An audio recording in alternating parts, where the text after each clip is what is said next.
Sup, y'all? Gene? Shafe? Let's talk about culture. Okay. Culture.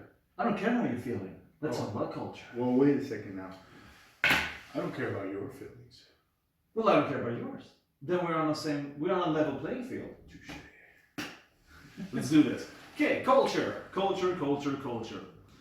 We're not gonna go into the discussion of, oh, what is culture? Or, oh no, this culture is more beneficial than this culture. What we are here to discuss, at the moment at least, for today, this might be an ongoing discussion, if you guys want it, but we're gonna talk a little bit about difference in the culture of a Sweden, Sverige, moderlandet, and America. Big gulp, king size meal. Supersize me. Supersize me, like I'm gonna inflate you. Well, what we wanted to discuss was just the differences in our cultures. There's quite a bit, if you didn't know that.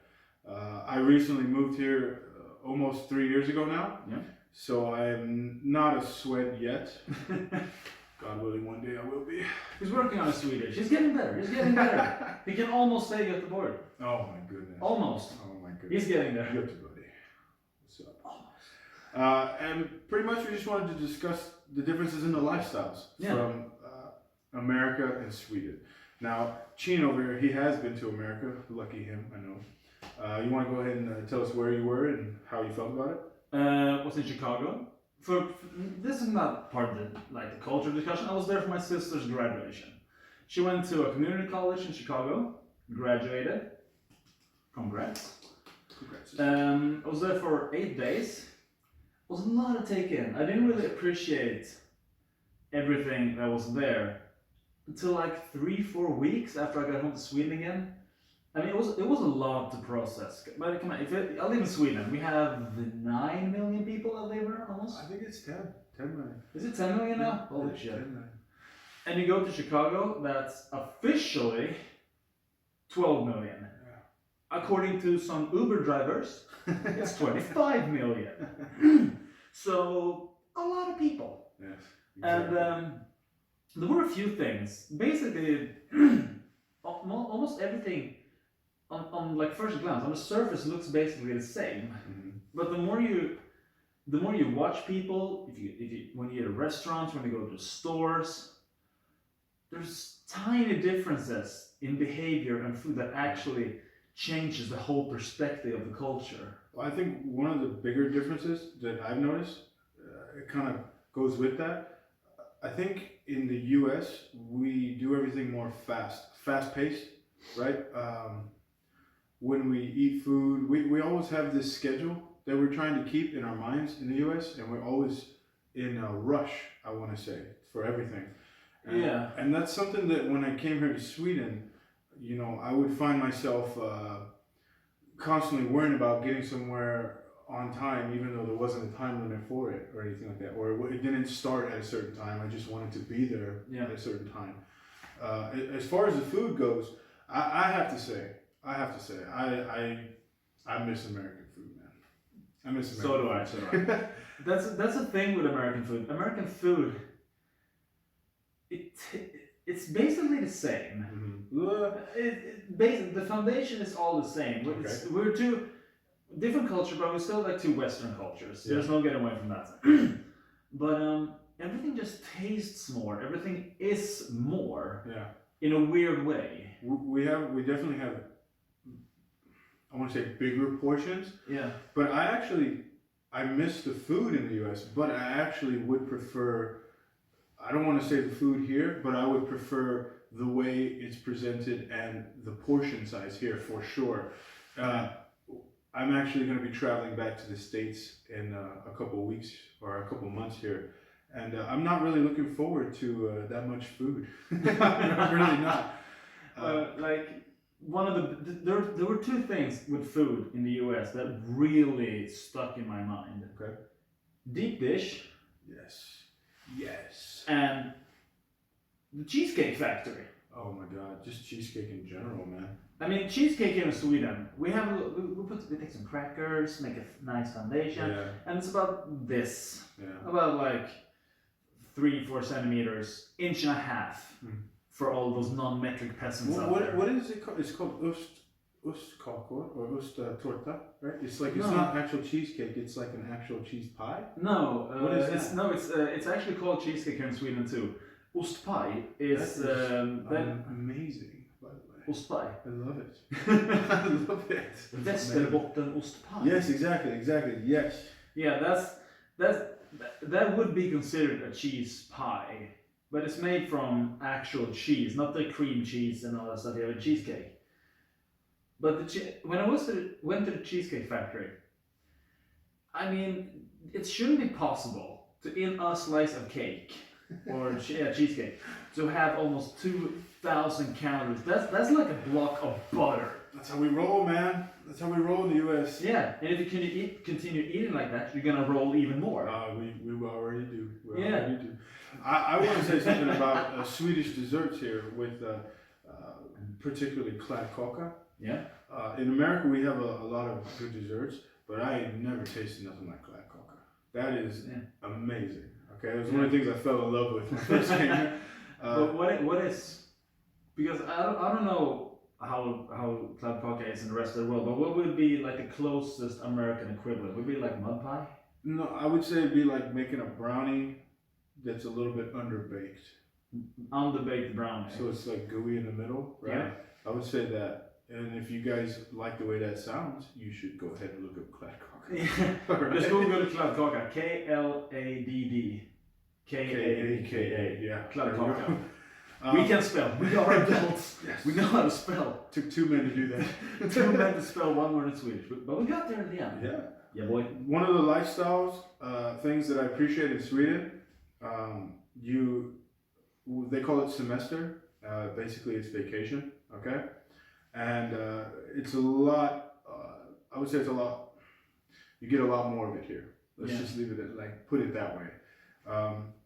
And you're entitled to it here. In the US, every time that I did have a vacation, it usually was 2 weeks or less. Now, I'm not saying that's for every place in the US. All I'm saying is that's what I had.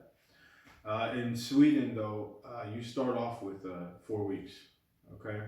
So you get a lot more time to spend with your family. And one of the other things that I really appreciate about Sweden is I really appreciate the fact that you actually get to work a full-time job, making a good salary, and you get to spend time with your family. And if you have children, anything of that sort, you do have, they actually promote you, not in the job, but they promote you to spend time with your family. They see the benefit in that. And that's something I do appreciate about the Swedish culture and lifestyle. Yeah.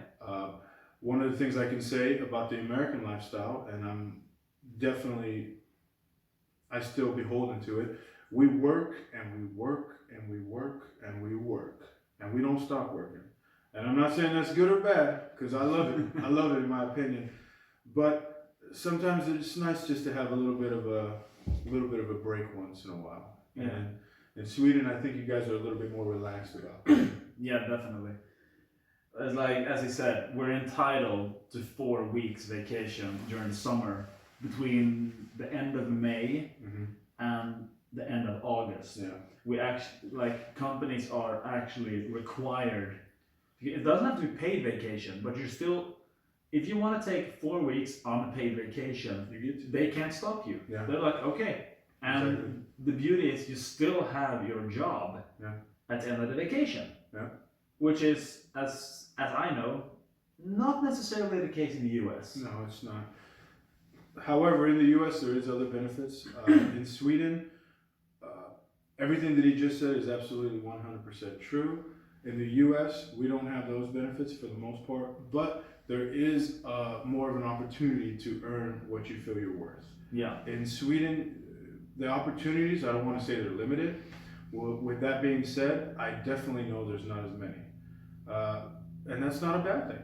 Maybe we can help Sweden create some opportunities. Yeah. With that being said, though, that's one of the beautiful things about America is the free market and being able to strive toward your dreams.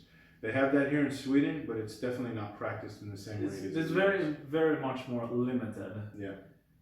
You can technically do, but it's not really a realistic approach to a career. Like, if you start working at the very bottom, you're not going to be able nowadays to work your way up to the top. That's not something that's commonly practiced in Sweden. Like you have to educate yourself. You have to go to college for like. And in all honesty, it's not very senior position. It's not very plausible in the U.S. either. But with that being said, in the U.S., I think it's decided by the individual. If the individual chooses that he wants to make that happen, if he wants to create a goal for himself that maybe in Sweden we might see it as unachievable. Yeah. But in the U.S., it's not that it's unachievable, it's just damn hard. But it depends on the individual in the U.S. And I think that's where the Swedish versus the American mindset is a little bit different. In America, we tend to take difficulties and problems and we take them head on and we try to prove them wrong, that we can do it.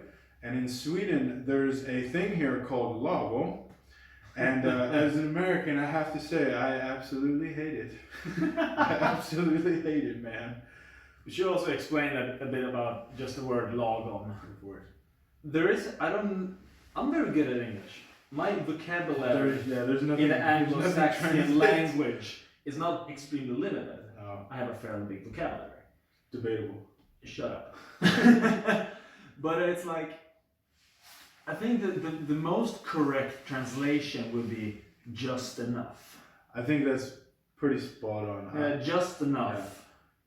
I think that's would be like, oh, you like it. I would say like, oh, jag jobbar lagom mycket. Yeah. That would be like, yeah, I work just enough. I work just enough. It's fine. One of my that I hear frequently is when someone asked in Swedish, like, how was the food, or are you full, right? Yeah. And you would answer, jag är lagom mätt. Yeah. You know? And, you know, they're not too full, they're not still hungry, they're just enough. Their tummy's just enough. Which, comfortable. You don't fall asleep. Which we don't believe in. No, not when you have deep dish, not when you have Cheesecake Factory. Stop saying deep dish. God. I miss deep dish. It was good. I ate a lot. Pub culture in Sweden, spectacular. We do not have that in the U.S. Pub culture. You can go to a pub, you can be watching the World Cup, you can be watching the Euros, you can be watching whatever's on television, and the pub culture is exactly like we see it in American movies. That is not a joke.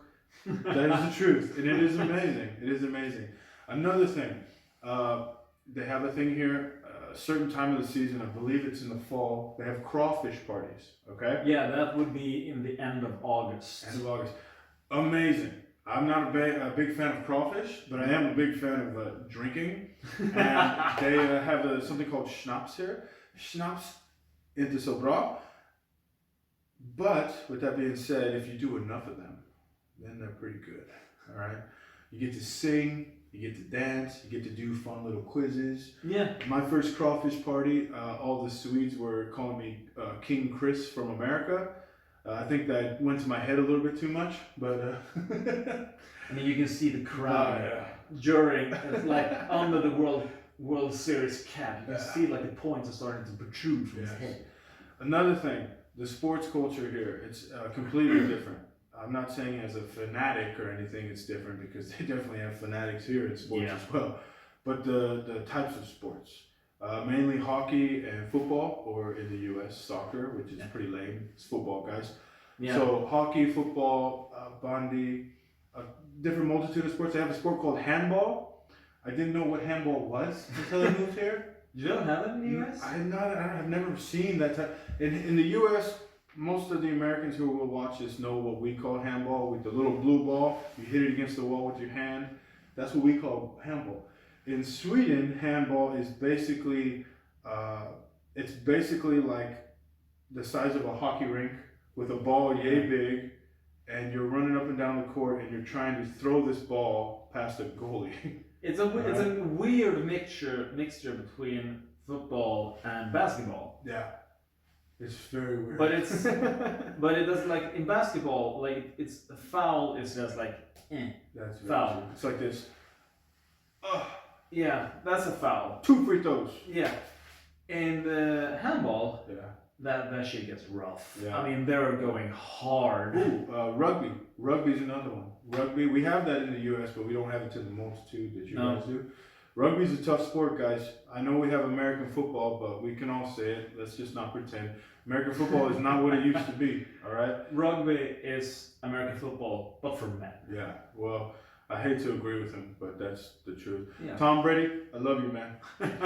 Shout out to Tom Brady. Shout out to Tom Brady. Other than that, there's a couple other things I'd like to talk about. One being the women in Sweden. The blonde. I don't even think we need to say anything more. Let's move on. Let's move on. Yeah. One thing that I wanted to touch on, if I may, Sure. if I may segue in, the culture of being nerd/geek. Okay. Is it more acceptable here or in America? It's so acceptable there. I mean, to be able to be a proper fucking nerd is allowed here. I'm a nerd. World of Warcraft. Here. Sorry about the F-bombs. Yeah, it's gonna happen. Sorry. It's not a kid's show. Deal with it. Parents, get it right. Watch your kids. Yeah. Okay. Subscribe. Subscribe. Tell your kids to subscribe. No, but being able to be being a nerd and a geek is so much more acceptable here because of the jock culture that's like for some reason still is in U.S. high schools and colleges. I think it's changing though. I think it's changing. I don't want to say that I was a jock in high school in the U.S., but I am a geek too. I'm not a nerd. I'm a geek. Okay. He's not good at math. So he's not a nerd. He's not good at math. I'm excellent at math. Shut up. Ask me. 1 + 1. Comment right now. 1 + 1. I got you. 3. Good job. Yeah. Good job. I had to think about that. I was like, wait a second. But I do think that it is changing. Times are changing, okay? In the U.S. as well. And that's a good thing.